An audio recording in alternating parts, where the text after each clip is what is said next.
Ahora, algunos críticos, usted es un artista plástico y además un arquitecto, ¿no? Y algunos críticos han dicho que sus obras arquitectónicas parecen obras de arte y sus obras plásticas parecen... Eso lo dijo... Sus obras plásticas parecen obras arquitectónicas. ¿Qué diría a esa? Sí, pero la frase era distinta. Hubo una exposición en Gatti Chávez, la tienda esa, que tiene una sala enorme de exposiciones, que yo creo que fue en los años 60, ¿no? Y donde era una exposición de arquitectura y de pintura. Entonces, yo tenía, aparte de arquitectura, un proyecto, que no me acuerdo cuál era, y en la parte de pintura o cuadros. Y entonces, uno que yo conocía de poco, un señor más grande, ¿no? Pero que no era arquitecto ni nada por el estilo, ni crítico de arte, me dijo: de arquitecto, usted cuando pinta parece arquitecto y cuando hace una obra de arquitectura parece pintor. La frase es esa, que era bastante lindo, ¿no? O sea que Ricardo nos introduce en el mundo de las artes visuales. Podríamos hacer una torsión y introducir un poco el tema de Clorindo Testa como pintor y como artista, digamos, en general. Ha habido una inflexión en su obra desde la obra más icónica del 60, 61, 62, 63 hasta la actual. La obra de los 60, 61, 62 enlínea un poco con el arte abstracto, con el informalismo, hasta podríamos decir con el arte povera que reinaba en ese momento, Alberto Greco, Kenneth Campbell, Kazuya Sakai, etc. Usted lo llevó casi al límite, ¿no? Porque hizo desaparecer primero la forma y después prácticamente el color, porque sus cuadros eran gris, blanco y negro, ¿no? Me gustaría que comenzara haciendo una reflexión sobre esa etapa. Y pintaba en gris, blanco y negro porque me gustaba hacerlo.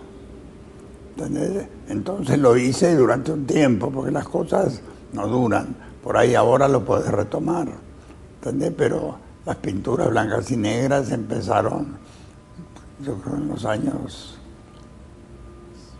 finales de los 50, ¿sí? 57, y duraron hasta el 60 y algo. Cuando aparece ya de vuelta la figura en los años 80 en su obra, ¿hay como un acercamiento al expresionismo? No lo sé, pensar. Usted iba haciendo lo que sentía que tenía ganas de hacer. Tenía ganas de hacer, porque ya 5 o 6 años de pintura abstracta tiene su fin. Clorindo, para terminar este capítulo del tema arquitectura, pintura en su vida y pasar un poco a los temas de la ciudad, que me parece interesante que usted reflexione sobre esos.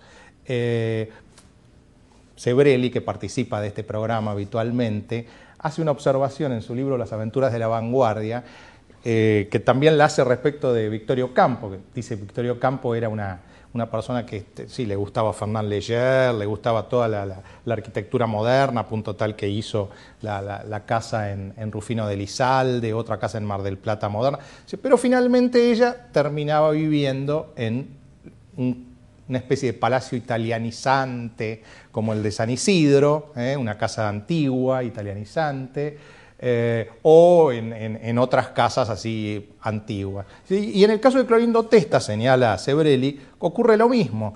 Él para sus clientes ha hecho casas muy modernas, muy contemporáneas, con mucho vidrio. Dice, pero él, tanto para su estudio como para su casa, elige lugares franceses de principios del siglo, ¿sí? Y él encuentra una contradicción en eso. ¿Qué tendría para decirnos? Y las cosas, o sea, se dan de una manera natural. O sea, este estudio era un departamento que era de mi padre, ¿no? Donde estaba alquilado y estaba una entidad, un grupo, una asociación de nacionalistas. Y un día vinieron unos chicos, qué sé yo, pusieron una bomba, explotó la bomba, se incendió, se apagó, qué sé yo, entonces se fueron, porque además el contrato se terminaba y mi padre dijo, bueno, basta, no lo renovamos más, porque no, entonces quedó vacío. Entonces yo con un socio que era en ese momento Lacarra, el arquitecto Lacarra, vinimos acá y empezamos. Si hubiera sido moderno el edificio, también hubiéramos venido acá. Y en el caso de su casa particular... Es lo mismo, o sea, era propiedad de mi padre y se heredó. Pero en el caso de la casa que usted se hizo en la costa, ahí sí, la casa que usted se hizo para sí mismo en Pinamar, bueno, esa sí es una casa contemporánea. Y sí, porque no vas a proyectar a este estilo una casa ahora. Lo usás, los techos son altos, ¿entendés? El espacio es abierto. Claro. La luz, mira qué luz tiene, ¿no? Y ahí, digamos, La medianera. iniciaba un estilo que hoy, por ejemplo, está muy en boga en Cariló, que es el estilo de los cubos, ¿no? Bueno, tampoco lo pensé que tenía que ser un cubo. ¿Usted fue haciendo las cosas un poco intuitivamente? Porque usted me dice, usted nos contesta, en varias respuestas nos contesta, eso lo pensé en ese momento, me pareció, me gustó. O sea, no es que sea intuitivo, es que estás viviendo en el momento en que estás. Entonces haces las cosas de acuerdo al momento en que estás. O sea, ¿cree de alguna manera que la época lo hizo usted hacer ciertas cosas? Y ciertas cosas las hace, pero pensando.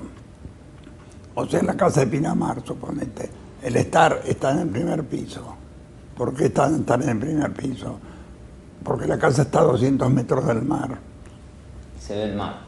Y lógico, ¿para qué vas a ir a Pinamar a comprarte una casa, hacerla, eso, ¿no? Y después estás viendo los pinos como si estuvieras en Pilar. Claro. Entonces haces levantás la casa y desde ahí ves el mar. Clorindo, tal como habíamos prometido, me gustaría, en la parte final del programa, hablar un poco de los problemas urbanísticos de la ciudad de Buenos Aires. ¿Qué piensa usted de las villas? ¿Cómo tiene alguna idea para resolver? Porque en la época del proceso, por ejemplo, pensaron en extirparlas directamente, sacarlas, erradicarlas. Macri más bien piensa en urbanizarlas, en abrir calles adentro, poner policías, poner negocios.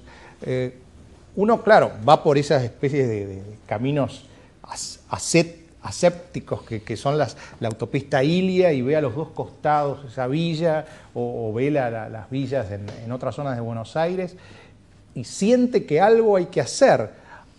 De otro lado hay gente que dice, no, esos son barrios y ahí hay lazos barriales, lazos entre la gente, hay que respetar esos lazos. Me gustaría que reflexionara sobre esto.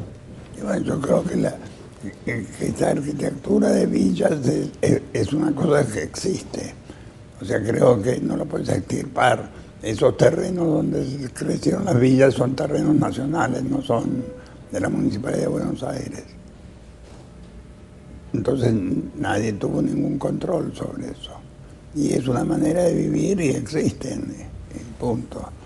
Al contrario, tenés que, como dice él, así arreglarlas, abrirle calles, hacer lo que sea para hacerla más vivible, digamos, para la gente que vive ahí, ¿no? Para que pueda pasar una ambulancia, por ejemplo, o un patrullero. Sí, sí.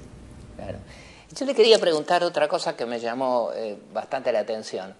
El autor francés Gilles Lipovetsky, ¿no?, en un libro muy interesante que se llama La sociedad de la decepción, plantea un problema que es relativamente nuevo. Él dice, por ejemplo, que en París hay 6 millones de personas que viven solos.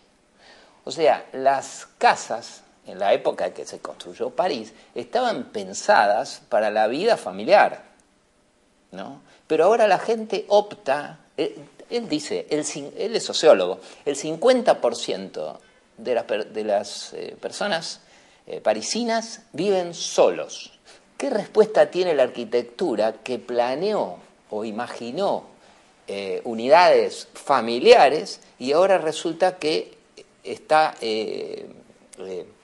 que esas unidades familiares están cumpliendo objetos para los cuales no estuvieron diseñados, porque son viviendas de una sola persona con los problemas que tiene solamente una persona. Bueno, pero una persona necesita una cocina, necesita un baño, necesita un lugar para estar y necesita un dormitorio.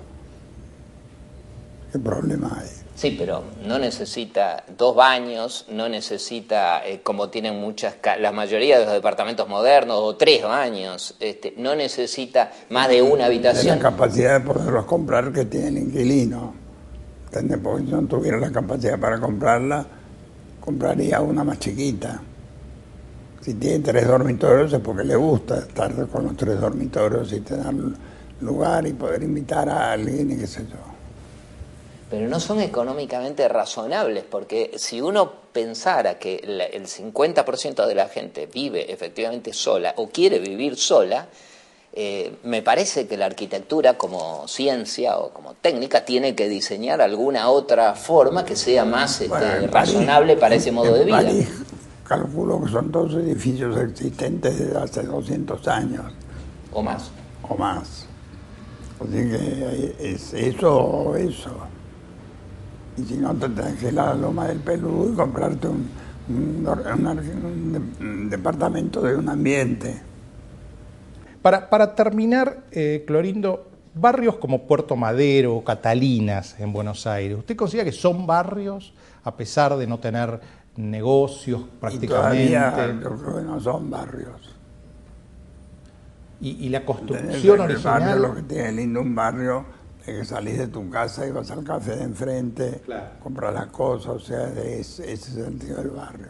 Bueno, Clorindo... Pero estaba más pensado... Clorindo, le hacemos una última reflexión. Creo que usted nació en el año 1923, ¿es exacto? ¿No? Borges ha dicho en un poema, la vejez, ese es el nombre que otros le dan, puede ser el tiempo de la dicha. El animal ha muerto o casi ha muerto. Quedan el hombre y su alma. Bueno, el poema es largo. ¿Qué reflexión le merece usted cuando está por cumplir 90 años? Y el curso de Borges es muy interesante. Nada, yo creo que... ¿Se siente dichoso usted en este momento particular de su vida? Me siento como me sentí siempre, o sea, no me siento distinto a como estaba cuando tenía 20 años. O sea, yo nunca pensé en el futuro, cuando tenía 20 años tampoco, nunca pensé en qué es lo que voy a hacer el año que viene, nunca pensé me gustaría hacer el banco de no sé qué y esto, jamás. ¿Entendés? Nunca tengo proyectos. O sea, los proyectos vienen solos. Pero usted se pasó la vida haciendo proyectos. Claro, pero vinieron, yo no los busqué nunca. O sea, la única manera en que los buscaba era haciendo un concurso. Pero nunca... Si le pusieran una pistola en el pecho y le dijeran pintor o arquitecto, ¿qué elige? Yo digo las dos cosas. Y disparan. Sí, bueno. O sea, ninguna de las dos cosas están hechas de una manera intensa. Más la arquitectura porque te lleva más tiempo. ¿Entendés? O sea, si vos decís que soy un pintor que pinta todos los días, de ninguna manera. Pinto los fines de semana, dejo pasar un mes, ¿entendés? Hago... Pero a lo largo de tanto tiempo que uno vive, hace bastantes cosas. Gracias, Clorindo. Hasta el próximo domingo. Bueno, hasta luego.